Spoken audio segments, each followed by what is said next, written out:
What's up mga idol?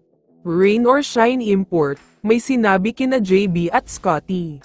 Pero bago mo sana ipagpatuloy ang panonood mo, ay huwag mong kalimutan na mag-subscribe bilang suporta sa aking YouTube channel. Maraming salamat idol.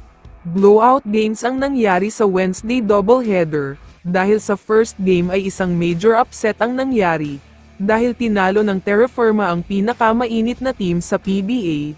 Ito nga ay ang TNT na may 6-game winning streak.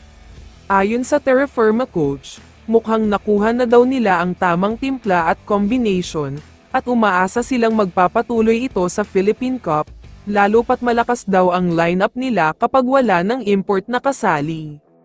Ang second game naman ay may tambakan din na naganap, dahil natambakan ng mahigit 30 points ang Rain or Shine. Walang kahit na sino ang nag-expect na magkakaroon pala ng blowout game sa laban na ito. Mabigat kasi ang nakasalalay, dahil parehong team ang naghahanap ng panalo. Kung sino nga ang mananalo ay sigurado na makakapasok sa playoffs, kaya dahil sa panalo ng Hinebra ay sure ball na sila sa next round.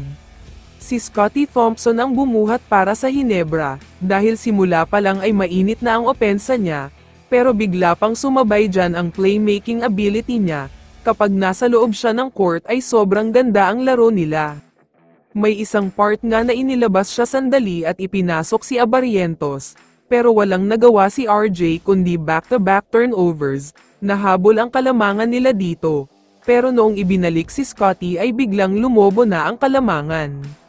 Isa rin itong si Justin Brownlee sa talagang nagpakitang gilas para sa Hinebra. Ibang klaseng JB sa third quarter ang napanood nating lahat, takeover mode na naman siya dito, kaya tuluyan ng lumayo ang score. Kaya naman ayon sa import ng Rain or Shine, halimaw daw ang nakaharap niyang team, hindi daw niya inasahan na ganito pala kalakas ang Hinebra, masyado daw maganda ang chemistry at takbo ng opensa nila. Bilib daw siya sa pag-facilitate ni Scotty, napansin daw niya na kapag nasa loob siya ng court, puro positive ang nangyayari sa Hinebra, kaya si Scotty daw ang pinakadahilan kung bakit nanalo sila sa naging laban na ito. Nagulat rin daw siya sa lakas ni Justin Brownlee, totoo nga daw ang mga balita na siya ang greatest import of all time, bilib rin daw siya noong takeover mode na siya, ibang klaseng import daw talaga at grabe ang skills niya. Kaya naman kung ikaw ang tatanungin idol, ano ang masasabi mo sa sinabi ng Rain or Shine Import? I-comment mo naman ang sagot mo sa tanong na ito. So dito na nagtatapos ang video na ito. Maraming salamat sa pagsuporta at panonood mga idol. Ingat at bye-bye.